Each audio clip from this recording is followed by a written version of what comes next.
Selamat sore, salam sejahtera bagi kita sekalian. Salam, Om Swastiastu, Namo Buddhaya, salam kebajikan. Yang saya hormati Sekretaris Daerah Provinsi Sulawesi Tenggara atau yang mewakili, selamat datang di Konawe. Yang saya hormati Sekretaris Daerah Kabupaten Konawe. Yang saya hormati Kepala Kantor Otoritas Jasa Keuangan OJK Provinsi Sulawesi Tenggara, selamat datang di Konawe. Saya sudah lihat kantornya orang yang belum saya. Saya juga sebagai bupati ingin bertanya apa sih itu OJK? Yang saya hormati Kepala Perwakilan Bank Indonesia di Provinsi Sulawesi Tenggara. Yang saya hormati Kepala Biro Perekonomian Sektor Provinsi Sulawesi Tenggara, selamat datang.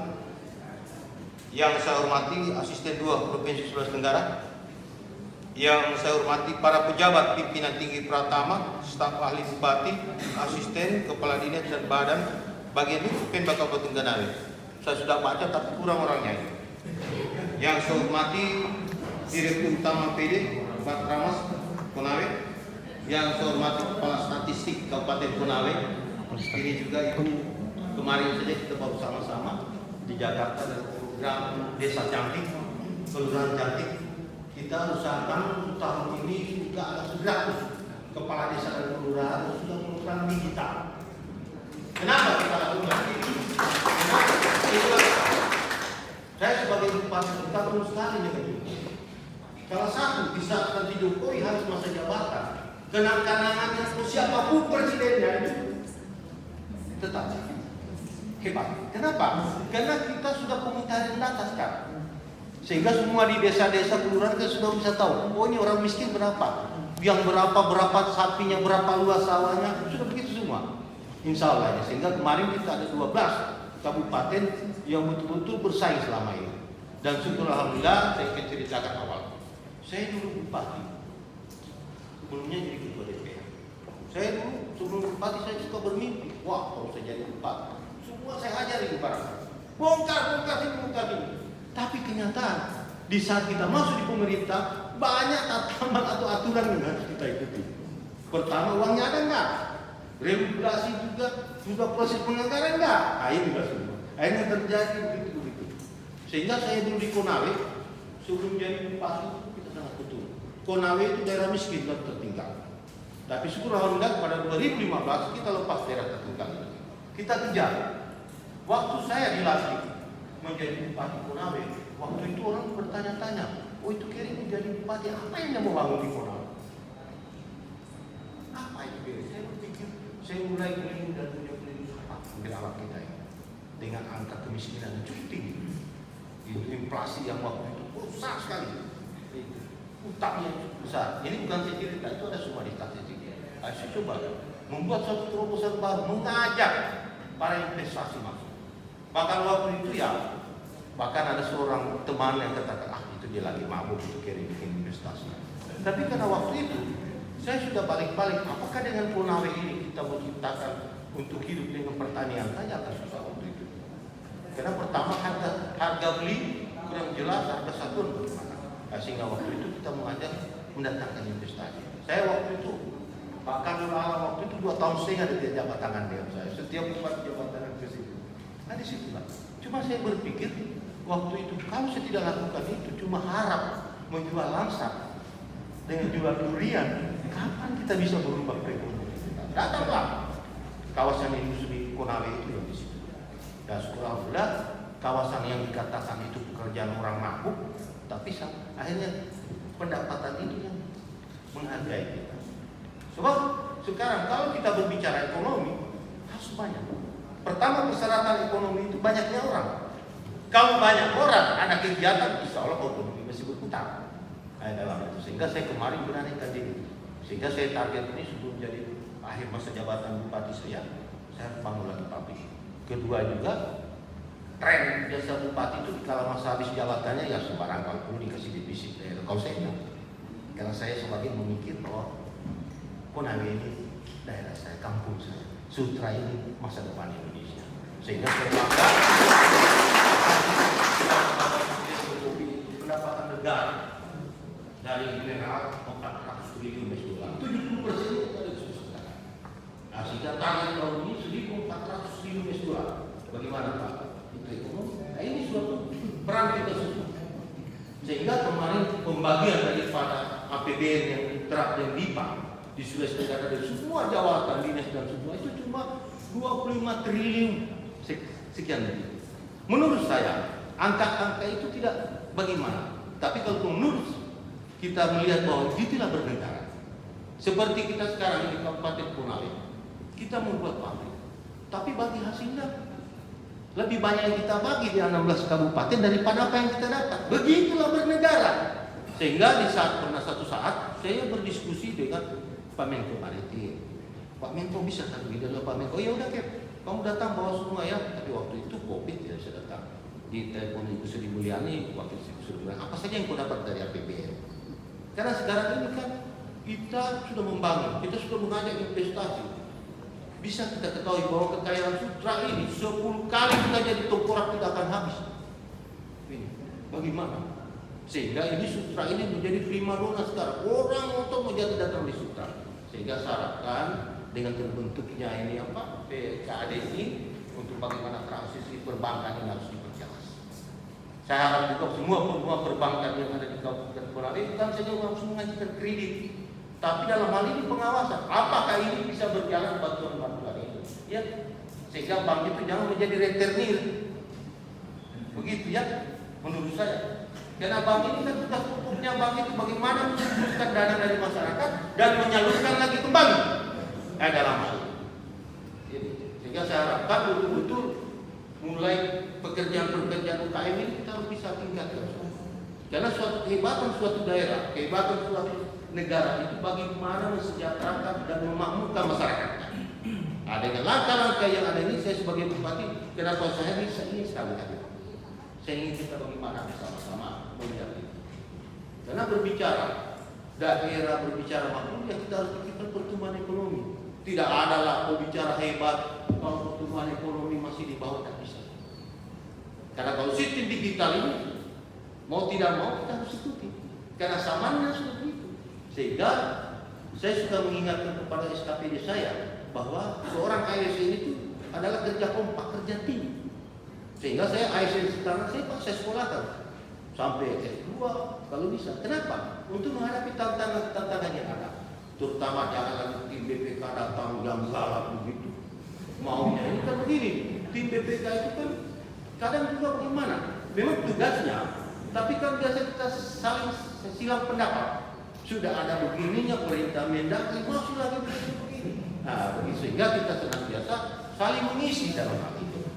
Nah, inilah yang mungkin problem-problem kita, apalagi dalam dunia perbankan. Mohon maaf, sekarang itu Bapak sekarang kita punya keinginan semua. Sekarang kita punya keinginan transaksi non tunai. Oke, tapi sekarang beri kepercayaan masyarakat bahwa transaksi ini aman enggak? Kan sekarang kita bisa lihat orang kirim undangan kayak kita bagus, bisa kita punya rekening apa? Mohon maaf Pak, saya sebelum jadi bupati masih kampanye. Saya punya rekening itu, saya tahu atas ranjang saya, kok tiba-tiba berkurang uangnya. Sampai di situ, tidak mau lagi tahu di bank. Nah, jadi saya bupati, jujur saja saya katakan. Nah inilah, sehingga saya harapkan bagaimana semuanya.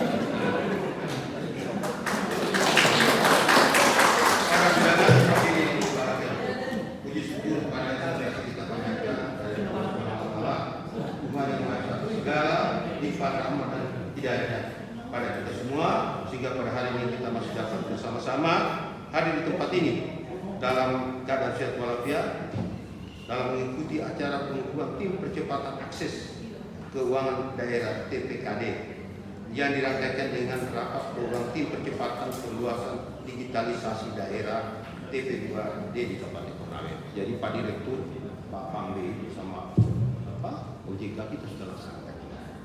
Kita inginkan, saya inginkan semua mudah-mudahan pengurus saya ini bisa melanjutkan. Kenapa kita sistem digital? Karena pada zamannya sekarang. Ini. Jangan lagi ada teriak-teriak di Sulawesi Tenggara ini begini-begini. Sekarang kita harus. Sehingga kemarin saya ke Jakarta, saya minta kepada teman-teman tolong bantu universitas saya. Universitas saya sebagaimana kita menciptakan manusia-manusia yang punya pengetahuan dalam hal ini. Sebab kita tidak mau lari daripada kenyataannya itu. Jadi sehingga kita harapkan sekarang yang perlu kita jaga sekarang ini di daerah ini kan ada 3 belanja. Nah, inilah yang mestinya direspon oleh bank-bank yang ada. Bagaimana diterapkan belanja daerah itu sehingga uang daerah itu tidak keluar dari daerah itu. Jadi saudara bukan saja menghasilkan kredit, apakah itu toko usaha, tapi dipantau apakah terutama ada 3 belanja, yaitu belanja APBN, APBD. Ini kita usahakan supaya belanja dalam daerah. Karena tren kemarin dari semua kementerian itu sekarang sudah pada belanja daerah, bahkan kepolisian kemarin sampai 73% APBD-nya, APBN-nya itu sudah belanja daerah. Nah, ini semua. Tapi sekarang yang menjadi kekonyolan kita, kalau cuma kita mau seperti membeli bahan bangunan yang ada di sini belum ada siap untuk beli, berarti kita keluar lagi beli. Yang kedua, sedangkan untuk belanja swasta, ini juga yang kita harus baca sekarang. Sehingga saya harapkan bank-bank itu membantu melalui ukm usaha. Contohnya seperti di Morosi. Tahu nggak itu di Morosi?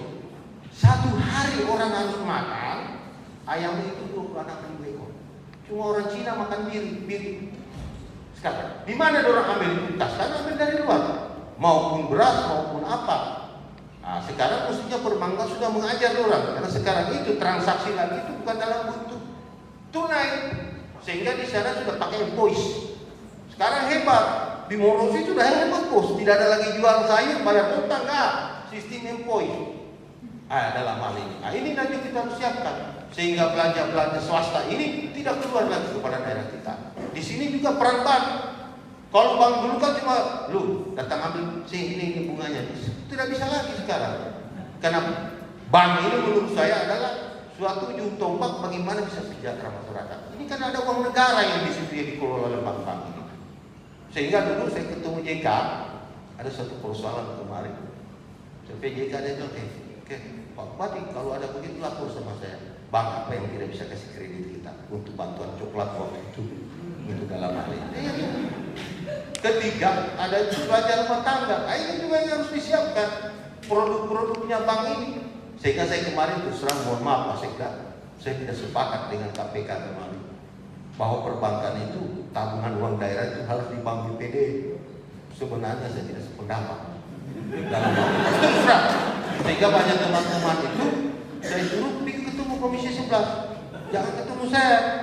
Begitu, saya cuma ikut perintah. Kenapa saya katakan begitu? Supaya perang bank ini bersama semua.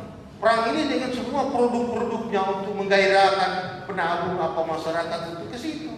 Tapi kalau satu perang cuma harus utamanya APBD itu harus di bank daerah, Pak. Kasihan bank-bank yang lain. Itu. Sehingga saya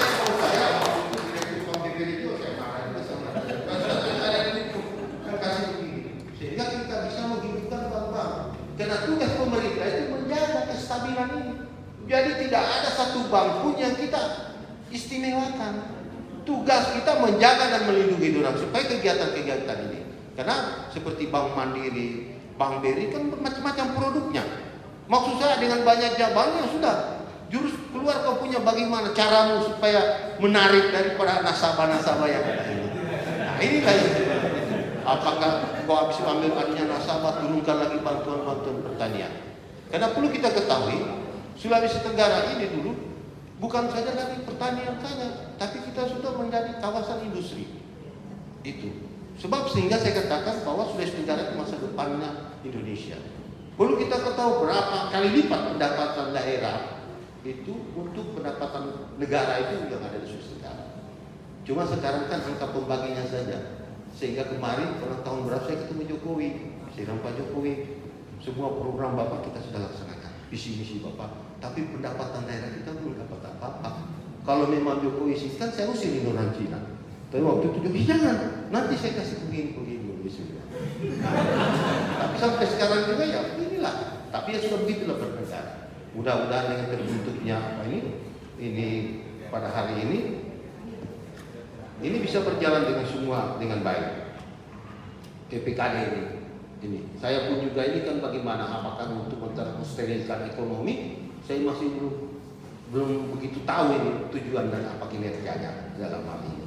Akan cuma kumpul-kumpul saja berbicara ekonomi, tapi finishnya juga tidak ada. Sehingga saya harapkan OJK ini sebagai pengawas bank ya sudah begitu. dalam hal ini. Karena sekarang kita menghadapi di daerah cukup banyak sekali.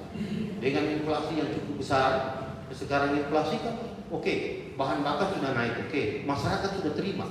Tapi ada sebagian masyarakat yang masuk ada uangnya tapi barangnya tidak ada. Salah satu itu petani. Petani sekarang kan tidak menggunakan lagi manual, sudah pakai mesin. Mau cari solarnya di mana? Nah, di sini. Sehingga kalau kita melihat, sehingga kemarin saya baru di Jakarta, ketemu beberapa teman-teman dari DPR ini, Timbangan, ketemu BPK, kita bercerita bahwa hati-hati Pak Bupati. Mudah-mudahan ini kita bisa lolos di bulan 3 ini, bahwa keadaan Indonesia itu bisa resesi. Ya, mudah-mudahan dengan pengumpakan kerja kita ini kita bisa lewati hal ini. Karena hampir semua negara-negara di Eropa, Inggris, dari inflasi 2% sudah 12%, semua itu begitu. Nah, ini di Indonesia. Sehingga saya syukur alhamdulillah di Konawe ini saya masih optimis bahwa di angka pertumbuhan kita akan menaik terus.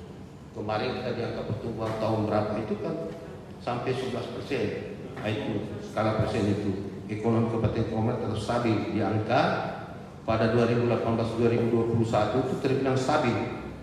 2018 pertumbuhan ekonomi Kabupaten Konawe itu 10,70%. Tahun 2019 11,84%. Bahkan di tahun pandemi 2020 pertumbuhan ekonomi Kabupaten Konawe tetap stabil di angka 6,2. Dan pasca pandemi kondisi masih saya yakin yang sama tahun 2020 dengan angka 6,51. Kenapa hal ini kita bisa mengatasi suatu persoalan? Ada kelebihan kita daripada negara-negara Asia lain. Contohnya satu, orang Konawe itu punya gaji pendapatan simpanglah 5 juta. Tapi di saat dia belanja, dia ke pasar dia belanja sampai 6 juta. Sehingga kenapa kita cepat pulih waktu Covid di situ saya pelajari. Coba lihat itu di Morosi. Morosi itu kalau hari pasar, belanja. Kalau perlu semua kredit utang. Karena dia pikir besok lagi bulan akan datang dapat lagi. Itu satu kelebihannya, tidak sama kepada negara-negara lain kita. Optimis kita untuk ke situ. Artinya kejadian daripada Covid ini kan tidak terlalu pengaruh. Saya sebagai Bupati Konawe bangga sekali. Waktu itu kita masih bisa kirim oksigen ke Jakarta. Waktu itu saya juga sempat marah karena yang menyurat ke Cina itu saya. Tiba-tiba datang barang biar saya tidak diberitahu sehingga Pak Ruh itu sudah lahir. Nanti kita atur apa yang mau, sehingga saya waktu itu bicara sama Alimasi, kata Alimasi, kalau tidak bawa bantuan saya lepas semua di kopi. Saya yang minta dan saya diterima. Waktu itu untuk akan kemenangan diri itu di Pindah terus jam pergi lepasin nanti 5 menit kasih bantuan. Dia minta. Saya tidak berpikirnya. Sehingga salah satu yang berjalan ini saya ingat kembali Pak. Saya dulu itu tahun 91. Kalau seandainya saya masih jalan di perbankan itu, kalau bukan jadi direktur, jadi koruptor. Jadi tahun 91 saya kebetulan mampu jadi itu orang Bugis yang tinggal di Dinagea. Waktu itu bapak yang kasih tugas pelajar. Waktu beliau orang tua saya jadi sekretar provinsi. Itu tugas pelajar dia di sana. Nah, sehingga waktu itu di Masjid Sunan Said kita cuma 2 orang Sulawesi karena dulu itu dia bilang, orang Sulawesi tidak pernah memilih bank. Nah, waktu ya sudah kamu sekolah di sini di situ, ke situ sama-sama itu yang Iqbal Tango. Cuma sekarang beliau katanya sudah sakit-sakit atau apa ya, saya pulang di daerah di sini ya sudah begini. Nah, di situ kan saya coba begininya gitu. Sehingga saya harapkan sekali lagi Pak BJK Bank Indonesia, teman-teman mari kita kerja cerdas. Kita kerja bagaimana untuk Indonesia tetap merah putih tetap berkibar, semua ini. Saya senantiasa, saya setiap hari ekonomi kita, saya di setiap hari itu berpikir kalau semua bupati, semua penjabat negara melakukan begini, maka stabil kita punya perekonomian. Bapak bisa lihat, saya 9 tahun menjadi bupati di sini, kantor bupati saja itu kursinya tidak pernah saya ganti, masih zaman yang lalu. Bordennya saja pada kalau saya hitung itu sudah harus 18 kali saya ganti kursi itu. Tapi saya berpikir dengan Pak Sekda, waktu itu bagaimana uang itu beri manfaat kepada masyarakat. Untuk dalam rujak juga begitu. Dan semua. Kenapa kita lakukan begitu? Karena belum saatnya kita berpacu untuk membangun. Sehingga sekarang ini dengan pertumbuhan ekonomi kita mulai kan revitalisasi kota Ungaran. Bagaimana mudah-mudahan ya siapa saja bupatinya ke depannya sudah berpikir untuk membangun kita punya kantor. Banyak tuh para direktur, loh kantornya gini. Nah ya gitu. Tapi kualitas pegawai saya tidak ragukan. Cerdas-cerdas semua. Sudah berbangun, tidak ada saya ragukan. Kalau pengeluaran pegawai, insya Allah mantap semua. Tidak ada lama lagi. Kenapa? Mantap itu selalu merupakan, selalu kombinasi apa-apa yang ada. Karena itu saya ingatkan, PNS itu adalah kerja tim, bukan kerja sendiri-sendiri. Nah begitu, sehingga sekarang BPK datang itu juga saya tadi sebentar lagi ketemu. Kalau ada lawan dia, bukan lawan, diskusi dengan dia untuk dalam hati. Kenapa? Begitu. Kita yang sama-sama. Nah itulah. Dan sekali lagi terima kasih atas kedatangan Bapak semua. Ini semua di Kabupaten Kota Esok ini. Kalau saya ini sudah bersyukur Tuhan kan jadi bupati, ya ada niat lagi mau jadi gubernur Kabupaten. Tapi itu kalau suatu buat saya, sehingga saya kasih tahu kan Pak Wagub ini kita bangun politik yang bagaimana, jangan saling mencederai. Tapi kita harapkan orang Sulawesi Tenggara harus menjadi pemimpin di Sulawesi Tenggara. Orang yang harus tahu Sulawesi Tenggara ini, sehingga banyak hal yang kita akan rubah nanti. Nah, itu. Karena saya punya pola pemikiran yang lain daripada yang lain. Apa yang aku kan gubernur, lalu masih lain juga saya. Karena saya sudah mempelajari dalam hal ini semua. Mulai perencanaan pembangunan itu sudah tidak keluar daripada RTP. Ini mulai konsultasi, anggaran juga begitu. Karena ada yang menjadi masalah sekarang ini, Pak Biro Ekonomi. Di saat gubernur mengeluarkan SK bagi hasil itu yang ini yang menjadi kendala buat daerah kita. Seperti gubernur mengeluarkan SK bagi hasil Kabupaten Konawe 100 miliar. Pas di akhir terakhir realisasinya cuma 20 miliar. Sedangkan di saat sudah dikeluarkan SK wajib daerah menganggarankan di APBD. Akhirnya terjadi defisit lagi. Nah ini maksud saya, kalau memang dikeluarkan jangan terlalu tinggi-tinggi. Sesuai saja apa, sehingga kita bukan membani lagi daerah untuk ke situ. Sehingga ini program satu data yang dilakukan Presiden Jokowi ini kita harus dukung. Saya anggap betul-betul Jokowi dan ini kenang-kenangan Jokowi selagi Indonesia masih berdiri tidak bisa dilupakan. Kapan Indonesia sudah menyelesaikan data, maka itu kita semua. Karena perlu kita ketahui data. Orang yang punya mobil saja dapat bantuan. Kan pusing ini. Karena datanya tidak akurat. Kemarin dikatakan di Konawe ada desa apa? Desa ekstrim. Nah, menurut saya desa ekstrim itu pertumbuhan ekonomi yang pendapatannya 11.000 satu hari. Loh masyarakatnya masih merokok. Beli rokok saja di atas 11.000 kan? Karena yang berdatanya ini tidak akurat, ibu-ibu rumah tangga itu apa? Sehingga sekarang program Menteri ASN itu Asuhan Anas itu juga begitu, satu data. Jadi kita sudah bisa tahu di satu desa, oh ini orang miskin, ini rumahnya betul dibedah. Karena kalau kita tidak lakukan ini, sia-sia belanja negara untuk bansos. Karena belanja negara tahun ini cukup besar, kalau saya lihat itu. Sehingga kalau kita tidak kurang data, ya sudah begitu. Angka-angka kemiskinan tidak pernah hilang. Padahal orangnya sudah tidak miskin, tetapi ya tetap dapat bantuan. Beda. Jadi angka kemiskinan pertumbuhan ekonomi dengan Kota Madia dengan kabupaten beda Pak. Seperti Bapak tadi jelaskan, saya waktu itu dia ranking 1 beda dong. Sehingga dulu saya pernah ngomong dengan wali kota Surabaya, Ibu Isma dulu siapa? Nah, Ibu Isma, bisa nggak kita baku tukar? Sampai jadi bupati Konawe 3 bulan, saya wali kota. Kenapa? Karena di Kota Madia itu sudah sistem digital. Bangun tinggi wali kotanya sudah masuk uang. Kita di sini masih tagih lagi, PBB masih tagih. Pak Camat kita puju-puju dapat hari. Saya bilang di Jawa itu kan enak bupatinya, biar pakai baju putih marah-marah duitnya ada. Kita pakai baju putih selusin ini pasti kotor juga.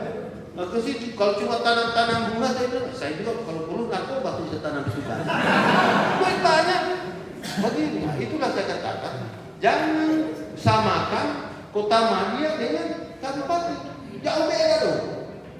Itu pertama pemutaran uang di situ, karena tidak semua pegawai yang mengalami di kota.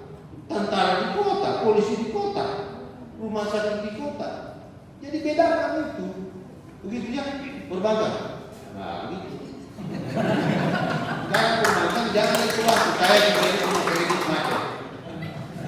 Saya punya kredit macet ini juga satu pembelajaran buat saya. Waktu itu saya bikin suatu koperasi. Ini koperasi tapi karena banyaknya keluarga yang meminjam, ya saya dimulai bayar pelan-pelan. Waktu COVID itu. Kan sebenarnya kalau kita mau bicara ekonomi, koperasi itu paling bagus buat sekarang. Sehingga saya ini sebelum menjadi calon gubernur, saya sudah bilang, mau bikin koperasi. Kalau saya gubernur nanti, saya tidak mungkin kasih ke orang satu, tapi melalui jalur koperasi. Nah ini yang saya coba jalankan. Kalau ini berjalan, kan pertumbuhan ekonomi juga semua. Begitu. Jadi saya di rumah itu tiap hari ada dapat rezeki, ayo sih kita pergi bantu deh. Satu penjual 1 juta kelompok. Kemarin saya 5.000 penjual. Pedagang kecil itu saya bantu semua. Tadi malam kemarin ada anggota DPR provinsi ngomong, buat saya bilang kau siap tendanya, nanti saya kasih modal ke para penjual. Nah inilah peningkatan ekonomi. Karena itu, kalau ini berjalan, maka kita bangga juga menjadi orang sutra. Itu jangan menjadi kaum kapitalis. Oh enggak, tidak pernah memikirkan yang di bawah, enggak bisa lah. Seorang pemimpin yang hebat harus memikirkan di bawah. Itu tren. Kalau dulu pemimpin kan dikawal, pakai sirine. Biar tinggi sembahyang harus dikawal menghadapi Tuhan saja, kalau Tuhan saja itu bahayanya minum. Mau datang sembahyang 5 saja pakai liur-liur. Oh, kalau saya gubernur saya gitu. Karena dunia ini semakin tua, kita berpacu dengan waktu. Ini ekonomi tidak bisa. Saya kemarin tidak ada. Itu pakar-pakar ekonomi semua yang kita ketemu. Saya diundang. Itu berkomplot kita ngomong. Tidak ada. Ya semua. Karena ini kita berbicara dalam hal ini. Begitu. Ya. Jadi sekarang ini bank-bank ini begitu. Mainkan peran. Apa kamu keluar dari sini? Kita mau cerita apa buat saja itu. Kalau makmur sejahtera kita punya uang banyak berputar di daerah kita. Kalau tidak ada industri, kita mau bilang apa? Angka kemiskinan meningkat, tapi dengan ada industri lapangan kerja. Nggak ada cerita bohong itu, bicara ekonomi apapun. Cuma memang kalau si Bu Sri Mulyani memang hebat. Saya kemarin ketemu teman-teman di DPR RI, ada Pak Muhyiddin, kepala bangsa. Si Sri Mulyani. Saya bilang, iya saya dulu waktu bilang apa desa berhantu. Saya mau bicara Jokowi, seandainya dia janda, jarak dia yang lama dia janda. Kenapa? Karena ini Ibu Sri Mulyani ini kan cerdas. Dia kerja, dia jelaskan sendiri, dia menyelamatkan kemungkinan yang terjadi. Itu hebat dia. Sehingga saya bilang, kapan dapat istri seperti begitu? Nah, inilah. Jadi sekali lagi, terima kasih sekali kedatangan Bapak BI, teman-teman semua dari kantor gubernur, OJK, kita akan selalu. Sekian dan terima kasih. Assalamualaikum warahmatullahi wabarakatuh.